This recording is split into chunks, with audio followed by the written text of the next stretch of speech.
Vous écoutez un podcast cinéma du Centre des Arts d'Enghien-les-Bains. Alors effectivement, pourquoi finir ce cycle sur La La Land D'abord parce que c'est un cycle chronologique et qu'effectivement on s'intéresse à ce que la comédie musicale n'arrête pas, au fait que la comédie musicale finalement n'arrête pas de faire son comeback. Donc on peut, c'est un peu le verre à moitié vide et le verre à moitié plein. On peut dire elle n'arrête pas aussi de repartir, de retomber, de redisparaître. Donc est-ce que là c'est un comeback qui va en susciter d'autres? Normalement au niveau de la production industrielle, le succès de ce film fait que 20 autres, littéralement 20 autres, paraît-il, ont été mis en branle et en production. Après, ça n'augure de rien sur la qualité ni sur l'histoire du genre. Alors sur ce film-ci, ce qui me plaît aussi dans le fait de vous le présenter aujourd'hui, je sais qu'il y a des gens qui ne sont pas venus aux séances précédentes, qui viennent voir ce film parce que soit ils l'ont aimé, ils viennent le revoir, soit ils l'ont raté au moment de sa sortie, mais ils en ont entendu parler. Donc c'est toujours un plaisir de le montrer à des gens qui ont envie de revoir un film qu'ils ont aimé. Mais il y a aussi ceux d'entre vous qui ont vu d'autres films cette année, et notamment tous ces films classiques des années 40, 50, en particulier de l'âge d'or hollywoodien, et qui vont retrouver vraiment à l'état, disons, presque d'encyclopédie de la comédie musicale, ces films-là, des références à ces films-là, des citations, des inspirations. En effet, Damien Chazelle, donc qui a 31 ans, au moment où il fait le film, c'est quelqu'un qui est extrêmement cultivé, qui réfléchit sur sa pratique et qui a une cinéphilie intéressante aussi pour nous parce qu'il est franco-américain. Donc il est de double culture, mais il est vraiment aux États-Unis. Il a étudié à Harvard le cinéma. Et donc, il a cette double culture aussi du point de vue de la comédie musicale, c'est-à-dire à la fois Minelli, Vincente Minelli, avec le classique qu'on trouvait tellement classique qu'on ne l'a pas montré dans ce cycle, Tous en scène, de Bandwagon, dont vous voyez là que d'ailleurs il y a l'univers de Minelli, si vous le connaissez un peu, il est toujours question des rêves des personnages, de leur vulnérabilité aussi à ces rêves. Donc là, il y a Here's to the Fools Who Dream, aux idiots qui rêvent. C'est une chanson, c'est le vers d'une chanson dans ce film. Et puis l'autre inspiration, c'est Jacques Demy. Donc vous voyez que c'est très franco-américain et que ce film est une sorte d'archéologie de la comédie musicale. Donc on pourra, ceux qui voudront rester ensuite, on pourra parler de toutes ces inspirations et réfléchir aussi, puisque c'est la dernière fois qu'on se voit cette année, sur finalement qu'est-ce qui fait une bonne comédie musicale, ou j'allais dire presque à quoi sert ou à quoi nous sert dans nos vies émotionnellement la comédie musicale, et qu'est-ce que réussit ou rate, en tout cas dans les grandes largeurs, je dirais, ce film-ci. Donc je vous laisse l'apprécier et puis aussi après me dire, j'espère, ce que vous aurez ressenti et pensé du film. Est-ce que pour vous ce film-là est une critique d'Hollywood, et est-ce que c'est un film pour vous qui restera dans l'histoire, comme par exemple, pour moi, de mon point de vue, Amadeus ou Phantom of the Paradise ou New York, New York, parce que moi j'ai trouvé personnellement le film, c'est un bon film après, mais je comprends pas pourquoi il y a eu tous ces Oscars et toutes ces récompenses, parce que pour moi c'est un peu un film, c'est un film divertissant, et je dirais que c'est un peu un film un peu trop commercial, parce que ça m'a fait penser à Disneyland, les décors, l'histoire d'amour, c'était un peu too much, quoi. Alors, il y a beaucoup de choses dans vos remarques et dans votre question. Du coup, j'ai oublié la première partie de la question. Est-ce que c'est une critique d'Hollywood? La critique d'Hollywood. Alors peut-être je me lance dans la réponse. Vous avez raison, c'est l'un des axes du film. Non, alors je dirais pas comme une critique, pas comme une satire d'Hollywood, mais il y a une dimension qu'on trouve dans beaucoup d'autres comédies musicales, y compris, après tout, Chantons sous la pluie, le parangon de la comédie musicale classique, à savoir où on voit effectivement la façon où Hollywood se regarde au miroir, où on voit comment Hollywood fonctionne à l'intérieur d'un film hollywoodien.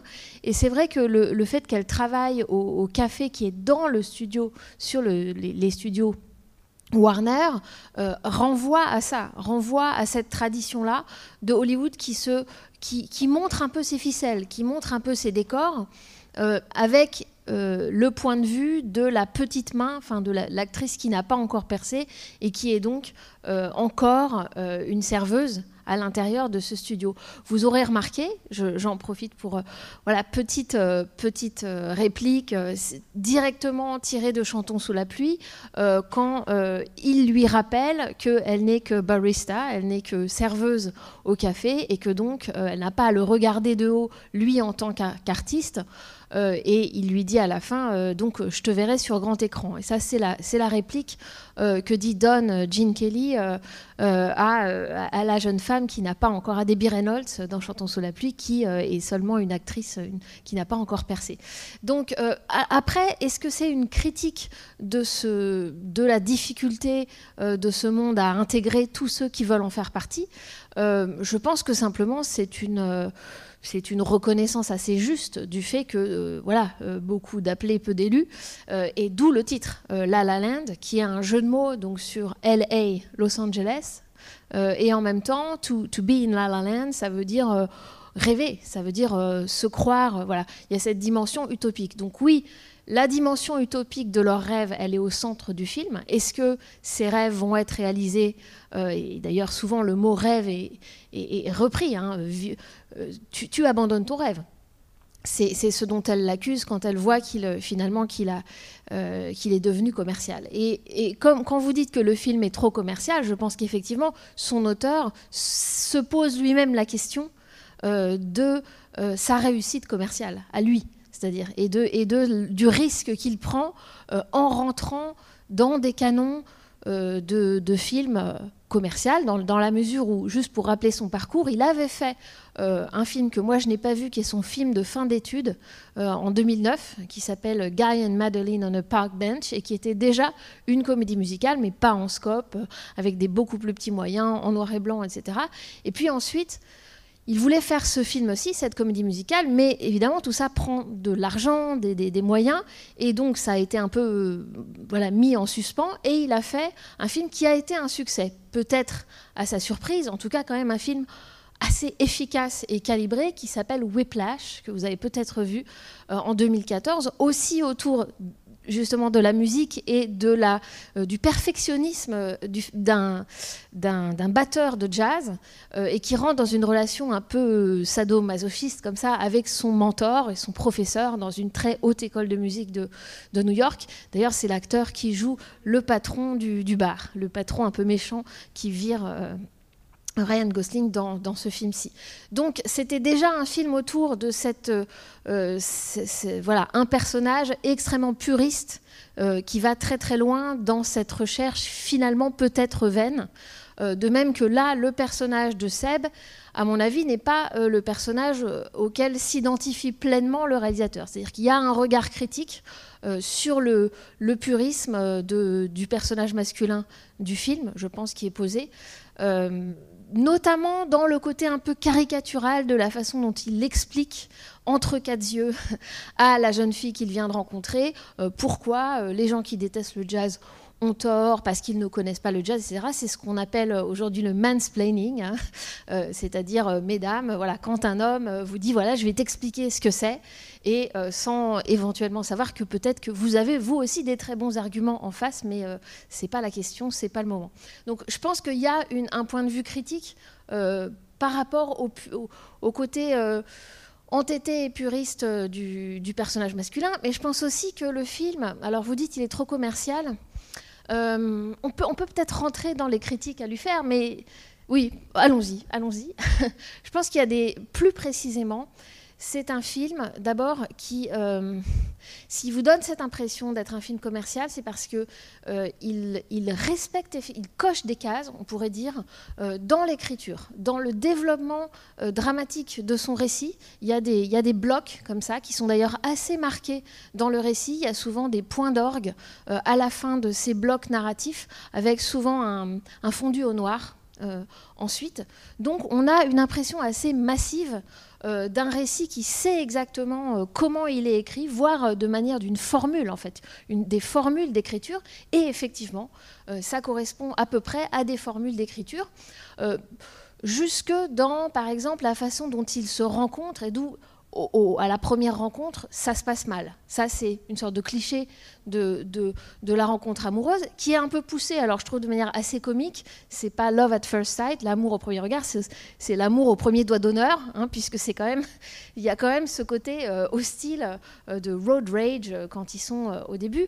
Mais malgré tout, le film suit comme ça quelque chose d'assez rodé du point de vue du récit, avec quand même une forme de monstruosité, on pourrait dire, finale, et peut-être qu'on peut en parler tout de suite, qui est le choix de placer le ballet, on pourrait dire, le ballet du film, ce qui est l'équivalent du ballet dans la comédie musicale classique. Si vous avez vu ou revu ici Un Américain à Paris, ce très très long ballet à la fin, 17 minutes, voilà, d'autres comédies musicales classiques, ou bien puisque visuellement il est plutôt calqué sur celui de Chantons sous la pluie, God a Dance. Hein. Donc cette partie extrêmement stylisée à la fin, avec des couleurs voilà, très artificielles, avec ce décor tout blanc à un moment, avec marqué Stage Door, où les personnages sont comme ça, très comme des cartoons, tout ça rappelle beaucoup toute la partie, ce ballet-là dans Chantons sous la pluie par exemple. Sauf que la monstruosité, le côté, disons, qui est inattendu, c'est que c'est en fait une fin alternative, quelque part. Ce fantasme de la fin qui est donc et si au lieu de nous séparer, nous étions finalement tout de suite, au lieu de me donner un coup en passant quand il a été viré, il m'avait embrassé fougueusement.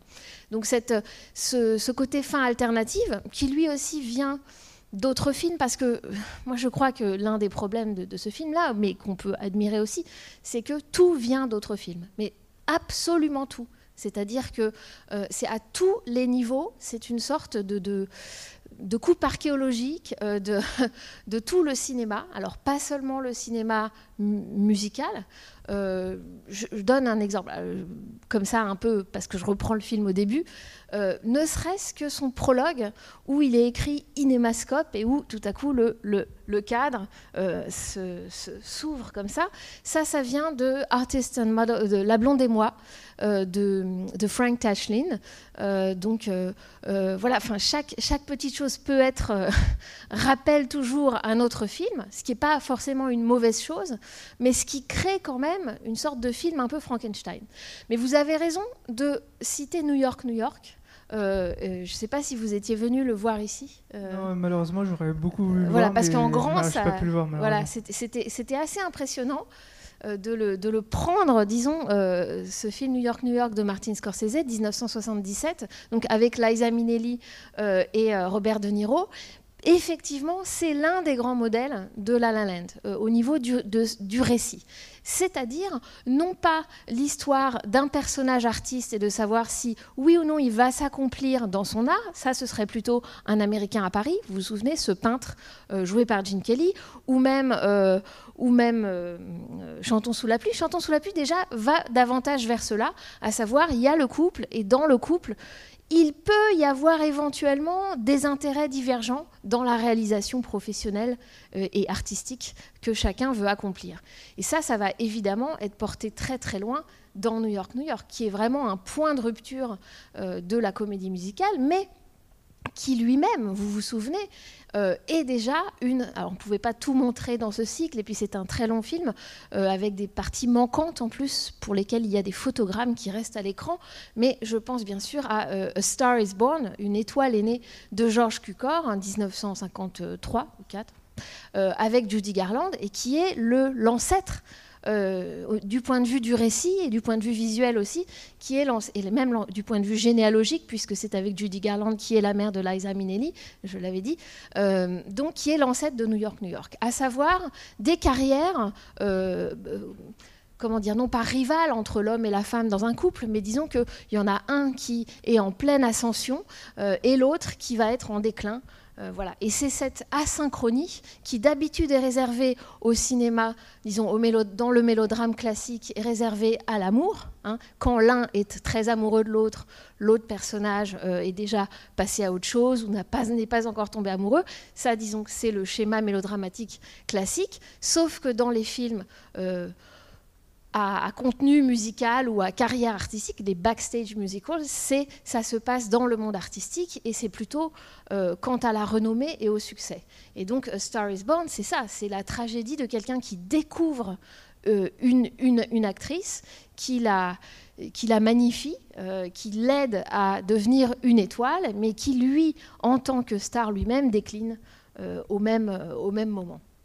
Donc New York reprend ça, mais en un sens avec une forme de modernisme, même s'il est situé à la même époque que ces comédies classiques. Vous vous souvenez, il y a un traitement à la fois visuel, à la fois des scènes de ménage, de la grande violence. Vous vous souvenez des disputes du couple, notamment cette scène en voiture où ils finissent par avoir un accident et où elle est enceinte. Voilà. Il y a une très très grande violence. Alors, le schéma de New York, à savoir, finalement, on va aller chacun de son côté, et c'est ça la vie, c'est-à-dire ce serait ça la vie réelle, c'est une sorte de post-classicisme, où on ne fait plus semblant, comme dans les comédies de l'âge d'or, que finalement, à la fin, tout ça peut très bien aller, et puis tout le monde va se réaliser, les deux vont se réaliser, et en plus s'aimer, et en plus avoir des enfants, etc.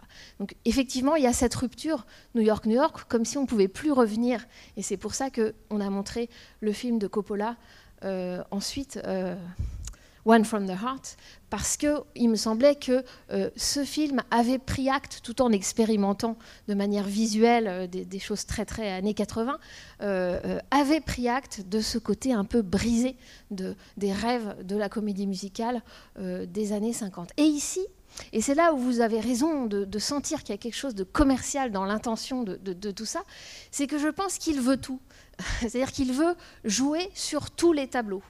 Donc il veut à la fois ce côté brisé, postmoderne, très contemporain, réel, on pourrait dire, finalement, toi tu vas à Paris, c'est ta vie, moi ma vie, elle est ici. Bon, voilà, ça ce serait, disons, le réalisme que tout spectateur contemporain peut comprendre, et d'une génération, on pourrait dire, ultra-individualiste, par exemple, pour qui le mariage ne signifie pas, enfin, n'est pas l'institution qu'elle a été, la famille non plus. Bon.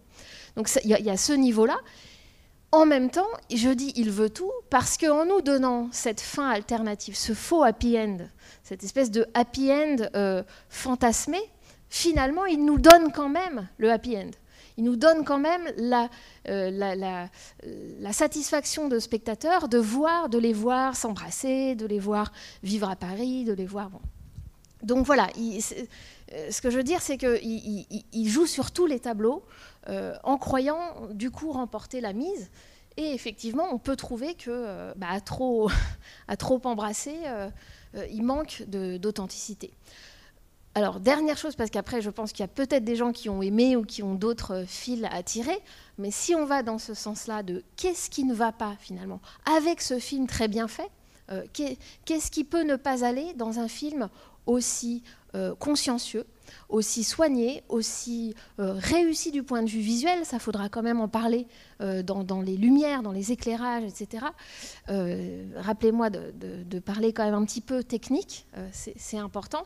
Et aussi un film qui est fait, je dirais, avec la sincérité auteuriste qu'on peut connaître à son réalisateur et qui travaille avec, je l'ai peut-être déjà dit, mais son camarade, son ami de fac, le musicien, calqué quasiment sur la relation Jacques Demy-Michel Legrand, le compositeur Michel Legrand, qui vraiment fabriquaient ensemble les films, et Demoiselles de Rochefort et avant Les Parapluies de Cherbourg.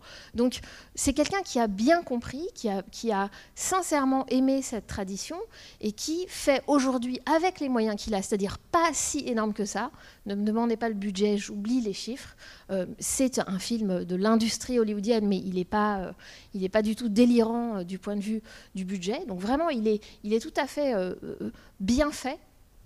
Et pourtant, pourquoi il nous manque, il nous laisse une impression de manque, alors qu'on peut avoir aimé, et si vous êtes venu le voir, j'en suis contente, Summer Stock, par exemple, qui est un film pas très connu ici en France, assez mineur, disons, dans l'histoire du cinéma, puisque vous parliez de qu'est-ce qui va rester à la postérité ou pas, avec Gene Kelly, et Judy Garland, et dont on a l'impression que peut-être que c'est une petite historiette à la campagne, mais tout est là et on sort et on est nourri. Donc qu'est-ce qui, dans ce film-ci, qui a l'ambition, qui a une ambition supérieure, manque? Et j'y ai réfléchi, et vous ne serez peut-être pas d'accord. Je pense qu'il y a un problème d'écriture du récit. Il manque des gens dans ce film. Je pense qu'il manque ce que vous avez vu si vous avez revu les films qu'on a montrés ici, à savoir il manque des intrigues secondaires, il manque un autre couple, il manque des scènes un peu comiques. Si vous pensez à Chantons sous la pluie, il y a tout le personnage joué par Donald O'Connor.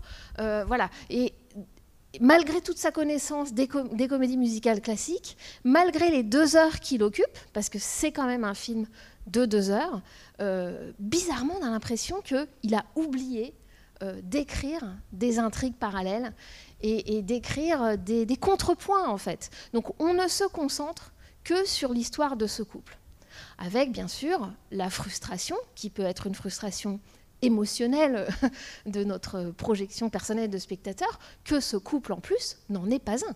C'est-à-dire que finalement, il a très peu de temps dans le traitement narratif comme couple. Et vous aurez remarqué que les moments de bonheur quasi conjugal, enfin les moments de bonheur amoureux, sont traités du point de vue du montage, souvent en ce qu'on appelle séquence de montage ou séquence en accolade, hein, c'est-à-dire qu'on met ensemble des plans, mais on n'en entend pas les dialogues et on les relie par de la musique. Donc il y a un côté un peu clip, si vous voulez, de défilement, de bons moments passés ensemble. Et puis, clac, il peut y avoir une ellipse jusqu'à l'ellipse la plus importante des 5 ans plus tard, avec ce décor. Vous aurez remarqué que le décor qu'on aperçoit sur le studio lot de la Warner à la fin, avec le palmier, c'était déjà celui qu'il voyait quand Sébastien rendait visite à Mia à son café sur le studio lot de la Warner et qu'il y avait un film qui était en train de tourner. Donc quelque part, ils ont déjà vu le film dans lequel ils allaient être, et il y a ce côté de surplace finalement dans le film qui est peut-être, en tout cas qui est peut-être quelque chose de très conscient de sa part, mais qui est là dès le premier ballet d'ouverture du film, qui a un autre problème, cette scène d'ouverture, parce qu'elle est très, je ne sais pas si ça vous a fait ça, elle est très différente en fait du reste du film. Vous vous souvenez, donc toute cette scène sur l'autoroute de Los Angeles, à la fois hommage à Weekend, le film de Jean-Luc Godard, oui, et en même temps qui rappelle bien sûr la séquence d'ouverture des Demoiselles, l'arrivée des camions avec les bateaux dessus, les motos des forains. C'est-à-dire qu'on en avait parlé, cette séquence d'ouverture par le pont transborder de Rochefort, c'était une entrée dans la mécanique fictionnelle et dans la mécanique magique presque du monde de la comédie musicale. Une sorte de pacte conclu avec le spectateur, qu'il va y avoir des machines, il va y avoir de la mécanique, mais que cette mécanique, elle est comme au théâtre, c'est une mécanique qui va pouvoir produire une forme de magie, donc qui ne va pas se réduire au côté plombé des camions et quelque chose va être transbordé. C'est la promesse qui est faite au début des Demoiselles de Rochefort. Voilà. Est-ce que cette promesse-là, elle est accomplie, elle est véritablement remplie dans ce film-ci? Il me semble aussi, comme vous, même si je l'ai vu plusieurs fois et que je suis parfois plus indulgente à une vision qu'à une autre, mais effectivement, il me semble que pas tellement. C'est-à-dire qu'il essaye beaucoup de mettre de la magie, de mettre de l'envol, et que ça ne réussit pas toujours. Mais bon, je ne veux pas... Alors, il y a deux... Alors, le bas et le haut. Oui, moi je me posais aussi la même question que vous, à savoir pourquoi j'étais pas aussi emballée que ça. Alors bon, ce dont je suis sûre, c'est que j'adore la bande originale. J'adore toute la partition musicale.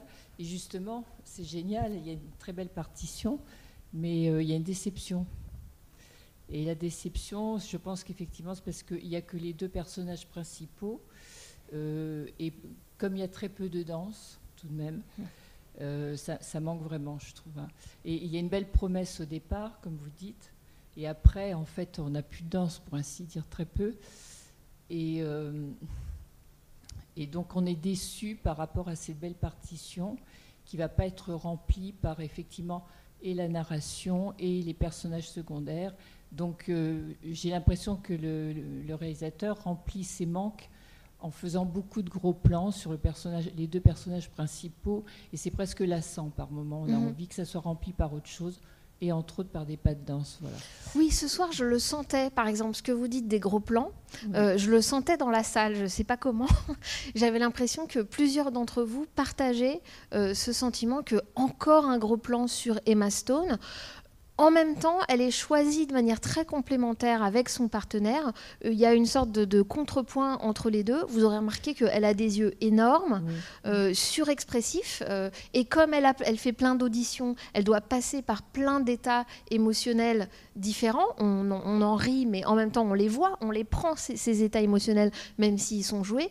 Et lui, il a des yeux de cochon rapprochés, rapprochés, enfoncés, et je pense éclairés aussi de façon à ne pas forcément contrebalancer ce défaut, ou enfin ce trait.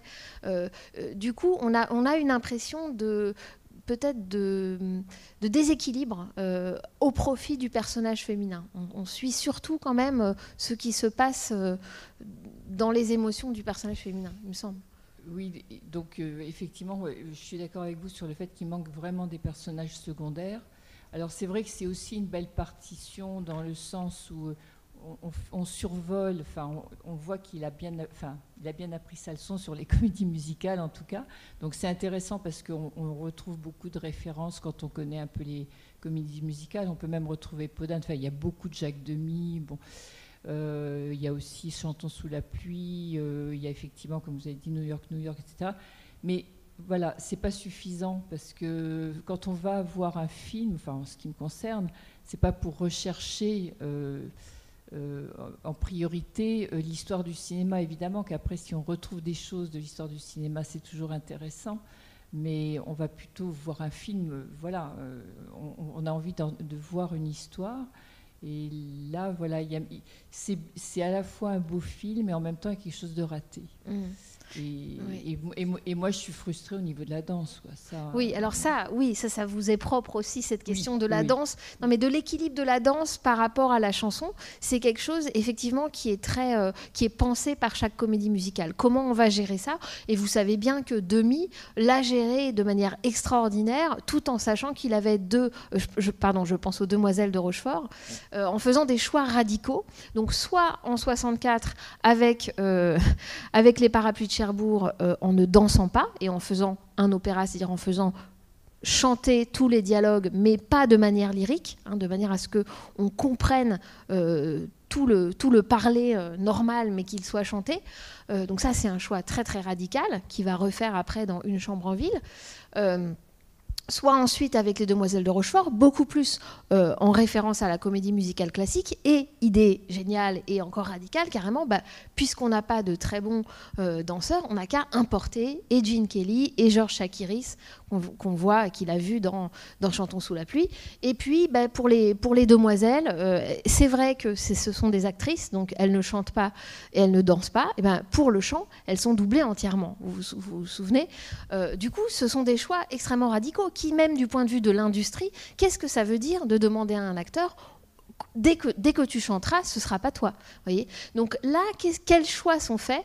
La seule note qui est apportée, disons, d'originalité, c'est de dire le son est direct dans certains des numéros chantés et joués au piano. Donc quand ils jouent ensemble au piano, par exemple chez lui, qui a une sorte d'unisson, de communion un petit peu du couple, ou bien dans la fameuse scène d'audition où elle raconte l'histoire de sa tante, qui d'ailleurs fait beaucoup penser à l'histoire de Jeanne Moreau dans Elle et lui, pardon du lapsus, dans Jules et Jim de François Truffaut, où elle se jette dans la Seine. Vous vous souvenez, le personnage féminin joué par Jeanne Moreau se jette justement dans la Seine et puis elle ne meurt pas. Donc, dans ces scènes-là, par exemple, on entend la voix. Il y a ce plaisir qui n'est pas du tout celui de la stylisation habituelle de la comédie musicale, c'est-à-dire que c'est pas du playback. Et donc, on entend le grain de la voix, la fragilité, le souffle. Et ce qui n'est pas professionnel, si on veut, dans le chant, devient intéressant et touchant parce qu'il y a une réalité du timing, disons, du son direct. Ça peut être une proposition quand même formelle qu'il fait. Mais c'est sûr qu'elle n'est pas à la hauteur de tout le professionnalisme collectif qui n'est pas de sa responsabilité, hein, faut quand même le dire. C'est-à-dire que c'est quelqu'un qui arrive à un moment de l'industrie hollywoodienne où les performeurs nécessaires ne sont pas dans le champ de Hollywood. C'est-à-dire qu'ils sont dans d'autres champs, ils sont à la télévision, dans les concours, etc. Mais ils ne sont pas dans le champ, dans le creuset d'acteurs hollywoodiens. Donc il fait le choix de prendre des acteurs, pas seulement parce qu'ils sont célèbres et que c'est commercial, c'est un choix commercial, mais d'abord parce que je crois qu'il croit quand même dans ces personnages et dans l'histoire d'amour qu'il raconte, c'est-à-dire le cycle de la naissance et de la mort, enfin, et de la séparation d'un couple. Et donc, pour lui, c'est logique de prendre plutôt des acteurs. Et parmi les acteurs actuels, il n'y en a pas qui savent très bien chanter et très bien danser, comme il y en avait dans les écuries, voilà, MGM. Voilà. Donc ça, c'est un état, mais j'en ai déjà parlé, mais de l'industrie à un moment donné. Et il faut beaucoup de films comme ça pour que les gens s'améliorent.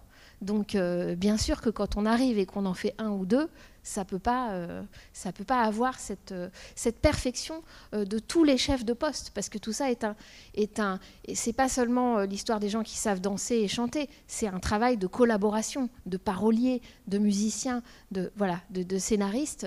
Donc le genre, c'est là où l'histoire du cinéma importe, c'est que le genre a besoin de tous ses collaborateurs et donc de quelque chose de massif, quoi, de l'ordre vraiment de quelque chose d'industriel. Alors, je crois que quelqu'un voulait intervenir là-bas, ouais, alors vous deux.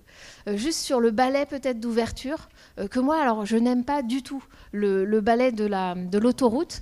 Contrairement à vous, où vous, ça vous a peut-être... Vous vous êtes dit, enfin, ça va danser, il va y avoir des vrais danseurs. Voilà. Ça va être des danses collectives tellement bien coordonnées, ça nous manquait.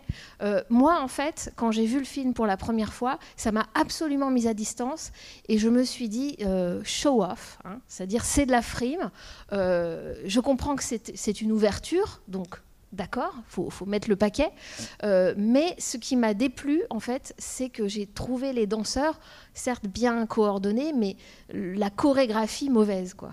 Et les pas intéressant, pas techniquement impressionnant, etc. Donc vous voyez, on a aussi des perceptions différentes, mais je comprends ce que vous dites sur la promesse que quelque chose de l'ordre de la danse va être mis en œuvre, et non pas juste ce couple. C'est loin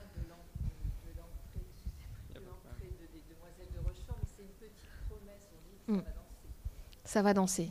Oui. Alors après, ça danse, mais sur des modèles plus... on voit bien que le modèle, c'est Fred Astaire, Ginger Rogers, hein, un peu tournoyant, des pas de valse. D'ailleurs, le thème principal au piano, alors qui, moi, vous disiez, les gros plans, c'est un peu lassant. Moi, je trouve que ce thème-là est usé quand même jusqu'à la corde, et c'est une valse. Donc, il y a ce côté un peu tournoyant qui culmine, bien sûr, dans la scène. Je dirais la seule scène à effets spéciaux, presque, qui est celle où il s'envole à l'observatoire. Et peut-être je vous montrerai un extrait, mais allez-y d'abord.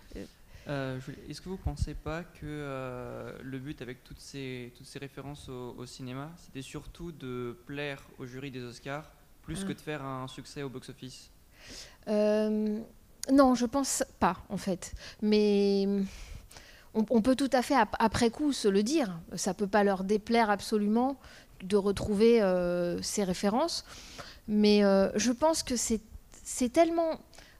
ça prend tellement de temps et d'argent et de travail, en fait, de réaliser un film, mais surtout de réaliser un film comme ça, dans la mesure où il faut coordonner quand même beaucoup de dimensions, visuelles, musicales, narratives et de direction de jeu, de direction d'acteur, qu'en fait, je pense que cette motivation-là ne serait pas suffisante à le faire.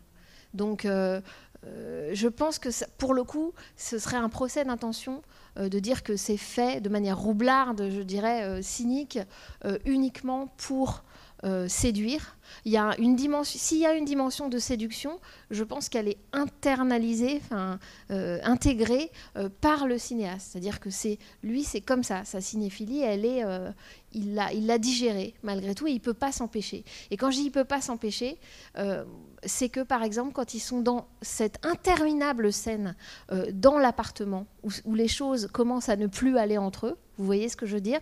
C'est-à-dire cette scène à partir de laquelle vous vous dites mais est-ce que je suis encore dans une comédie musicale? Car il y a 40 minutes sans numéro chanté, c'est bizarre. Donc cette rupture en fait qui nous est signifiée pas seulement dans le dialogue mais aussi dans le fait que ça chante plus, ça danse plus, il y a quelque chose là qui patine. Eh ben, il ne peut pas s'empêcher de la filmer avec, vous vous souvenez, des espèces de rideaux verts. Et ce vert, ce glow, ce vert particulier, cette lumière verte, vient de Sueur froide, Vertigo, d'Alfred Hitchcock, dans l'hôtel, dans la scène où Judy, il revoit Judy, il retrouve celle qu'il croyait morte. Et je dévoile rien pour ceux qui n'ont pas vu le film. C'est dans un hôtel avec une enseigne verte, Empire Hotel, et c'est exactement cette couleur et c'est exactement voilà. Donc ce que je veux dire c'est que c'est un peu des obsessions de cinéphiles qui à la limite ne signifient rien. Il y a pas de et qui ne charment pas spécialement un jury, qui sont là parce que c'est le tissu de la façon dont il voit le monde. Vous voyez ce que je veux dire? C'est que du coup c'est devenu une sorte de tapis. Tout est tapissé de cette cinéphilie. Mais je crois pas que ce soit juste gratuitement. Enfin voilà. Mais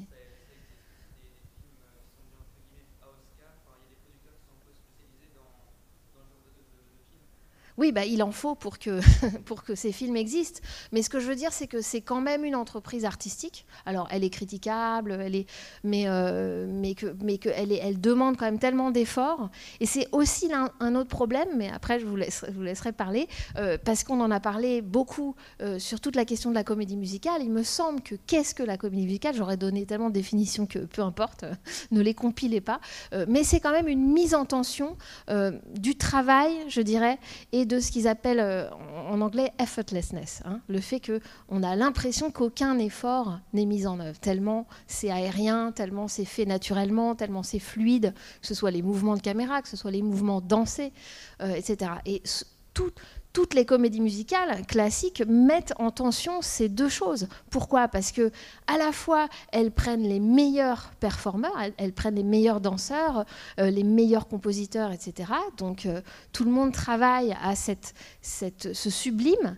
Et en même temps, souvent, leur intrigue montre des gens qui essayent to make it, hein, qui essayent de devenir des stars, qui essayent de devenir des danseurs. Donc on les voit répéter. Vous vous souvenez, dans le film que j'ai passé en ouverture, Footlight Parade, Busby Berkeley, on voit la salle de répétition. Hein, elles sont toutes en short, là, les chorus girls, et puis c'est vraiment à la trick toute la journée à faire des shuffles. Bon.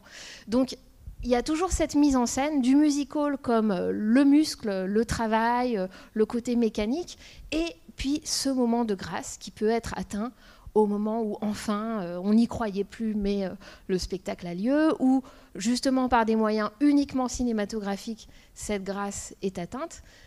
Voilà, c'est toujours cette tension-là. Et on voit bien qu'il le sait, ça. On voit bien que lui, il recherche aussi quelque part cette fluidité-là. Vous avez remarqué les mouvements de caméra. La caméra, elle est toujours en train de bouger. Il y a très peu de coupes.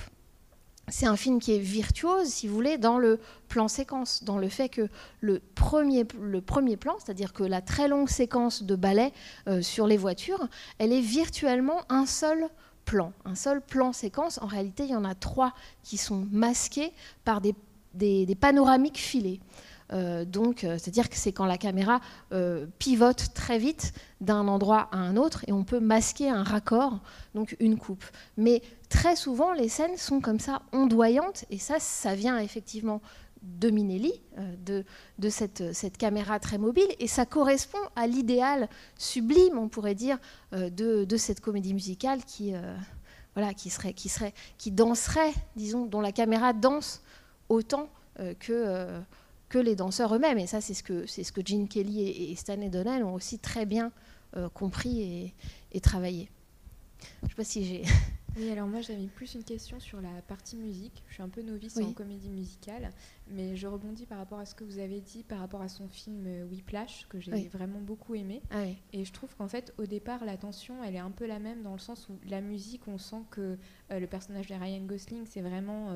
la musique, c'est tout pour lui, c'est quelque chose pour lequel il va donner toute sa passion, et c'est un peu ce que j'ai ressenti en voyant Whiplash, dans le sens où les deux personnages se confrontent, mais dans leur vision de la musique et le fait qu'il faut tout donner pour y arriver. Et je trouve qu'au départ, le film tend un peu à ça, dans le sens où c'est la passion qui est primordiale. Et finalement, je pense que moi, ce qui m'a gênée, c'est le moment où ça bascule, où finalement l'histoire d'amour prend le pas sur les passions des uns et des autres. Et du coup, l'aspect comédie musicale disparaît aussi un peu en ça. Et pourtant, c'est les passions, entre guillemets, des uns et des autres qui gagnent. Vous voyez ce que je veux dire ? Dans la fin, moi, je le sens plutôt cette fin comme une trahison, si vous voulez. Une trahison de l'esprit classique de la comédie musicale, à savoir, il y a une réconciliation possible entre justement la grâce et l'effort, entre ce qui est laborieux, ce qu'on met des années. Elle dit, ça fait 6 ans, ça fait 6 ans que j'ai quitté Boulder City et que j'essaye de percer et ça marche pas. Et puis le moment où... Et or, qu'est-ce qui se passe dans le film ?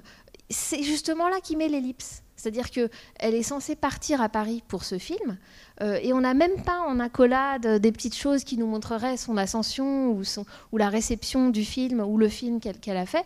On a tout de suite, voilà, elle descend de sa petite voiture de golfeur qui est utilisée dans les studios, et on voit le plan rapproché sur son talon interminable, qui d'ailleurs a pu être critiqué parce que les deux personnages ne réussissent pas de la même façon. C'est-à-dire que le talon aiguille est le signe de la réussite de la femme qui va au bout de cette féminité et qui en plus a évidemment un mari et un enfant, alors que l'homme, lui, est allé au bout de son art dans la solitude, passionné de l'artiste. Donc il y a un traitement un peu sexiste, enfin disons une distinction entre les deux genres qui est un petit peu choquant.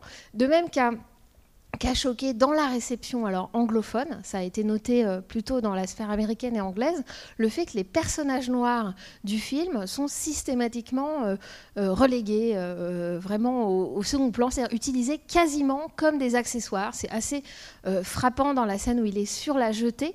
Encore l'une de ces scènes dont on croit qu'il y a un backdrop, un arrière-fond stylisé, de studio, alors que non.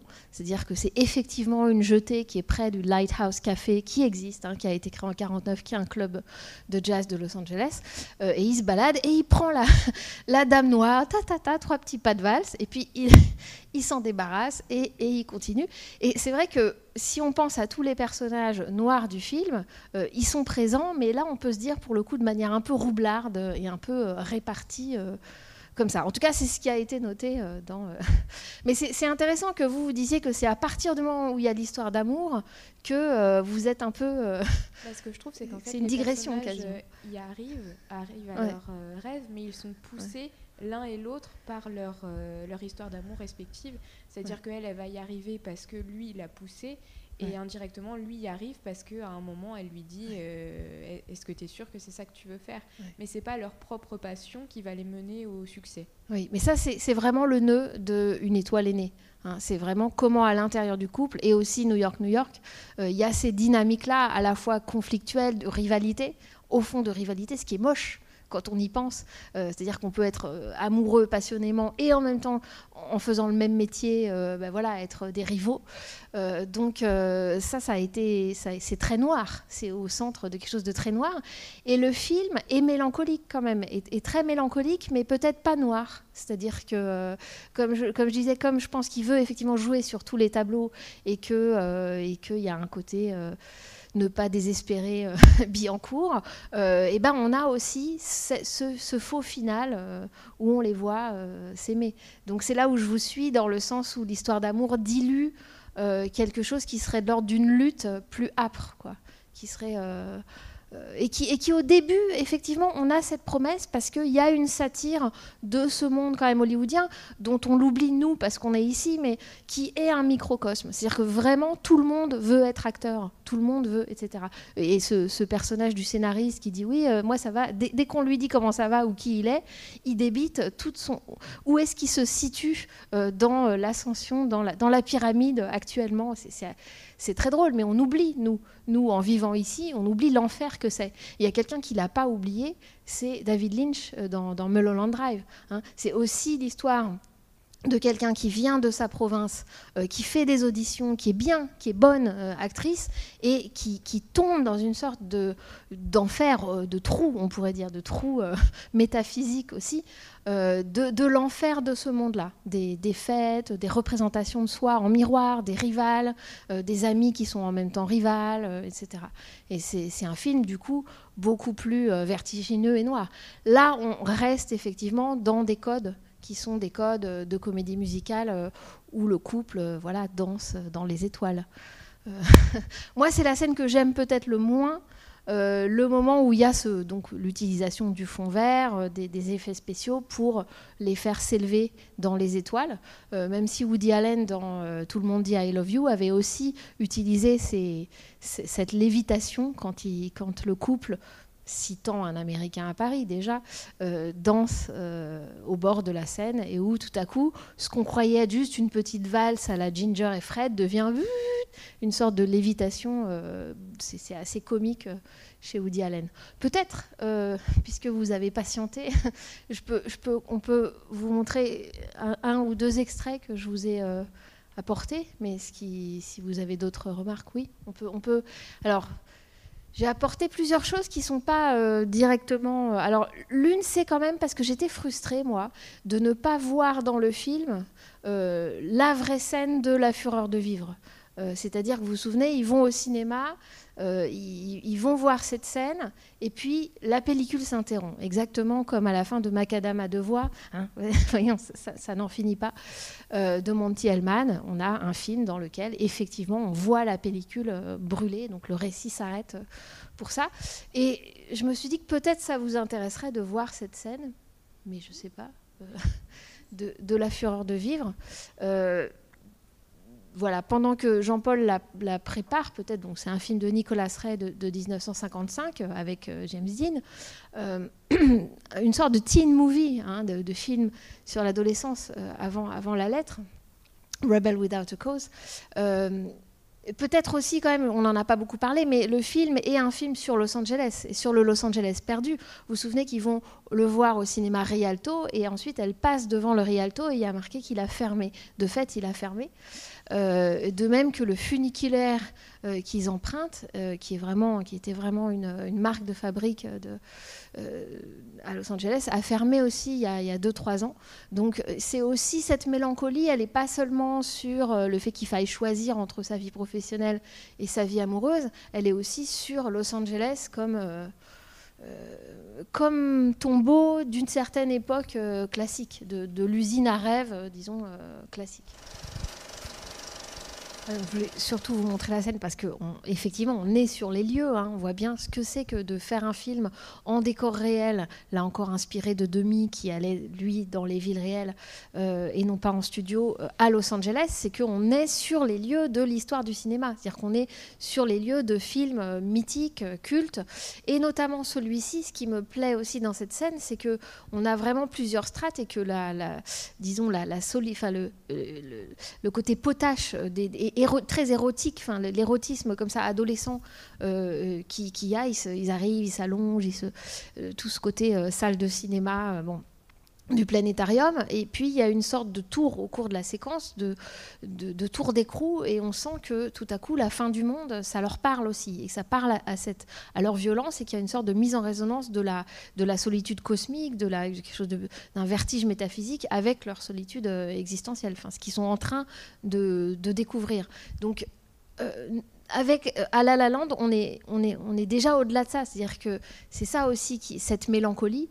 c'est que les lieux sont vides. On y arrive en couple, mais on est déjà après l'adolescence. Enfin, il y a quelque chose aussi de cet ordre-là. C'est pas l'espoir adolescent d'un couple qui se forme. C'est des gens qui ont déjà d'abord leurs priorités et qui sont des priorités professionnelles. Et ça fait déjà un certain temps qu'ils essayent laborieusement de les faire advenir. Lui, il veut pas devenir une star du jazz, il veut être propriétaire d'un club. Vous voyez, c'est ce côté adulte, propriétaire qui est un peu aussi décevant ou déceptif dans le film. Oui.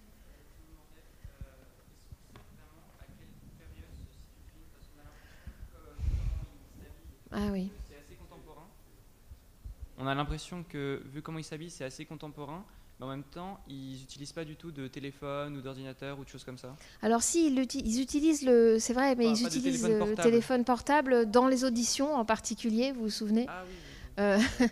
Mais je pense que c'est fait exprès pour extraire les personnages, d'abord pour donner ce côté aussi un peu atemporel de la stylisation de la comédie musicale. Vous le voyez avec les robes des filles au début, où c'est les couleurs primaires plus une qui est en vert, mais tout ça est quand même très pensé du point de vue visuel du numéro.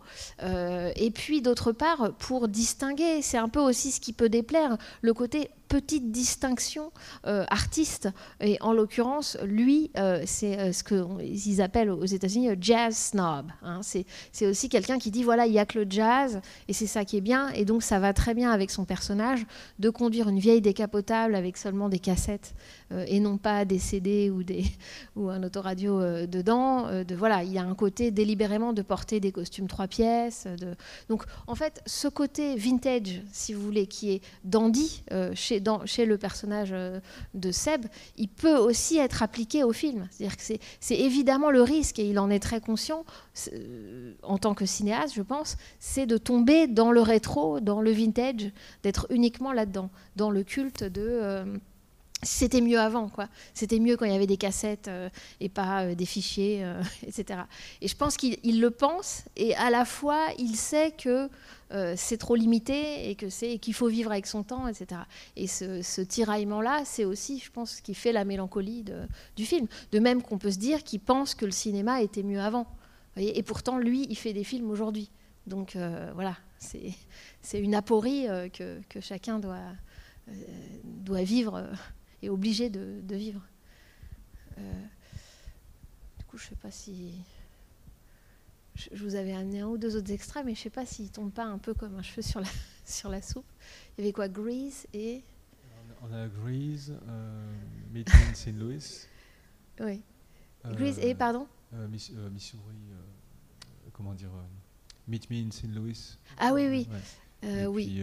Et puis Pajama Party. The Pajama Game. Pajama Game. Oui, parce que j'avais un petit peu quelques regrets, parce qu'évidemment, on n'a pas passé, il y a plein de choses qu'on n'a pas passées, notamment Grease dans les films. Justement, on parlait de teen movie, donc peut-être pas. Il est court, hein, l'extrait. Oui. Alors, peut-être si on peut passer l'un après l'autre, ça va vous faire un petit choc d'époque, mais c'est un peu, c'est-à-dire l'héroïne en compagnie de son gynécée, disons, c'était pour rapprocher plutôt du début du film, dans cette séquence assez classique finalement du numéro du début où elle veut travailler, elle est studieuse, et puis autour, il y a les filles qui sont clairement d'ailleurs des danseuses, voilà, qui ont un corps de danseuses, et qui l'attirent dans l'univers peut-être amoureux, l'univers de la séduction. Et juste par rapport à ce numéro, pendant que Jean-Paul prépare les deux extraits, Pardon, oui, à la suite. Donc d'abord Meet Me in St. Louis et ensuite... Okay. Donc c'est juste pour vous montrer, parce qu'il y a eu tellement de films qu'on n'a pas passés et voilà, qu'on aurait pu, et qui sont aussi des numéros que je trouve assez savoureux. Je vais vous montrer donc un extrait de Le chant du Missouri de Vincente Minnelli avec Judy Garland. Alors là, vous voyez qu'il ne s'encombre pas de soucis réalistes. Et ensuite, un extrait de Grease, qui est voilà, cette espèce de teen movie, même si toutes les actrices, il y a un côté un peu parodique du genre. C'est un film de Randall Kleiser de 78, avec Olivia Newton-John, et là, on va à peine la voir, et John Travolta, que malheureusement on ne voit pas non plus dans cette scène, mais avec des actrices qui ne sont pas adolescentes, qui sont beaucoup plus âgées. Ouais. Juste pourquoi cet extrait aussi, parce que c'est les transports amoureux, hein, littéralement, dans cette séquence, mais pour vous montrer aussi l'importance dans la comédie musicale justement du chœur C-H-O-E-U-R, c'est-à-dire que les personnages qui entourent le personnage principal, ce ne sont pas des personnages avec une psychologie, mais comment par exemple dans ce numéro, la chanson est d'abord chantée par eux, moins forte, et puis ensuite se détache la voix si particulière, et elle est vraiment sertie dans ce qui précède. Et ça, c'est aussi des idées de mise en scène, c'est-à-dire de faire ressortir la vedette, non pas parce que c'est la star et qu'il faut forcément que ça rapporte, c'est pas une idée là non plus commerciale, mais c'est de voir les différents niveaux quand même de professionnalisme, de qualité artistique. Ça nous permet, nous, spectateurs, d'apprécier le génie, on pourrait dire, moi je trouve, pas forcément dans cette scène-là, mais en tout cas en général, le génie de performeurs extrêmement doués, comme par exemple Judy Garland. Donc voilà, il y a des strates et il faut les ménager à l'intérieur du numéro. Et d'autre part, à l'intérieur d'un même numéro, comment l'émotion peut advenir, il y a un récit. C'est-à-dire que là, elle monte dans le tramway, finalement le type qu'elle aime la rattrape, elle ne se rend même pas compte qu'elle est en train de clamer son amour et qu'il est à côté, et on s'aperçoit à côté qu'elle est un peu gênée quand elle s'aperçoit qu'il est bien là à côté d'elle et qu'il a entendu l'aveu absolu d'amour. Donc il s'est passé quelque chose dans le numéro. Il a beau être kitsch, il a beau être, etc., il n'est pas du tout gratuit du point de vue du récit. Quelque chose de l'ordre de l'émotion est passé. Alors, si on peut voir l'autre qui est beaucoup plus court, qui est donc la soirée pyjama dans Grease, où les copines de l'héroïne principale qui est dans la salle de bain se moquent de sa pruderie. C'est une autre voie, voilà, que n'a pas prise La La Land, et qui est justement de pousser le côté parodique et le côté post-classique, puisqu'on a le droit de parler sexe, on a le droit de faire jouer des adolescentes par des femmes qui ont au moins 10 ans de plus, on a le droit de faire jouer des adolescentes qui, quand elles se mettent une perruque, ressemblent à des hommes travestis, et on a le droit de faire rimer Elvis avec pelvis. Voilà. Donc c'est le côté campy de la comédie musicale qu'on n'a pas tellement exploité finalement dans ce cycle, et que La La Land n'a pas choisi. Sauf peut-être justement dans la scène de gynécée, celle du début. Donc c'est pour ça que le film est vraiment un bouquet de promesses au début, puisque vous vous souvenez que quand les copines lui disent « mais allez, habille-toi, viens à la soirée », elle garde cette espèce de robe bleue devant elle, on ne sait pas si elle va la mettre, elle est en jogging au-dessous, et elle prend le rideau, elle se drape dans l'espèce de double rideau, et ça c'est une citation bien sûr directe du numéro Moses Supposes dans Chantons sous la pluie, avec Donald O'Connor et Gene Kelly, où ils se déguisent en Moïse avec le rideau. Et si vous regardez les expressions d'Emma Stone pendant tout ce début de numéro, quand elles sont à l'intérieur de l'appartement, elle a des expressions complètement parodiques, où et c'est une sorte d'introduction qui dit quelque chose du programme du film. C'est-à-dire qu'elle va jouer à quelqu'un qui va jouer la féminité. Et finalement, c'est ce qui se passe. À la fin, elle est devenue la star, mais dans quelle mesure tout ça n'est pas un faux self, tout ça n'est pas une sorte de vernis social qu'elle a appris à porter. Et donc c'est là aussi la mélancolie, je trouve, du film. C'est que la réussite, toute cette réussite est quand même très surjouée à la fin. Le rapport avec le mari, avec l'enfant, et il y a une espèce de bonheur et de joie surjouée qui sont assez grinçantes et qui sont pensées, je pense, en contraste avec la fin des Parapluies de Cherbourg, par exemple, où il y a des retrouvailles et où, effectivement, Catherine Deneuve, Geneviève qui est le nom du personnage que Emma Stone, que le personnage joué par Emma Stone écrit dans sa pièce. Donc voilà, c'est cette idée que finalement, les années ont passé, on s'est embourgeoisé, on s'est mis en couple dans un amour qui n'est pas forcément un amour sincère. Mais alors, ce qui est étonnant, c'est qu'ils choisissent de le traiter non pas sur le mode du mélodrame, mais sur le mode d'une apparente normalité qui serait censée parler aux spectateurs contemporains. Après tout, c'est normal, on rentre, on dit bonjour à son fils, il y a une babysitter, etc. Et c'est ce côté quasiment à la fois naturaliste et à la fois surjoué qui fait la particularité, je trouve, voilà, l'étoffe mélancolique du film, pas satisfaisante, mais qui est malgré tout une proposition, je dirais. Bon, merci d'être venu, merci d'être resté. Et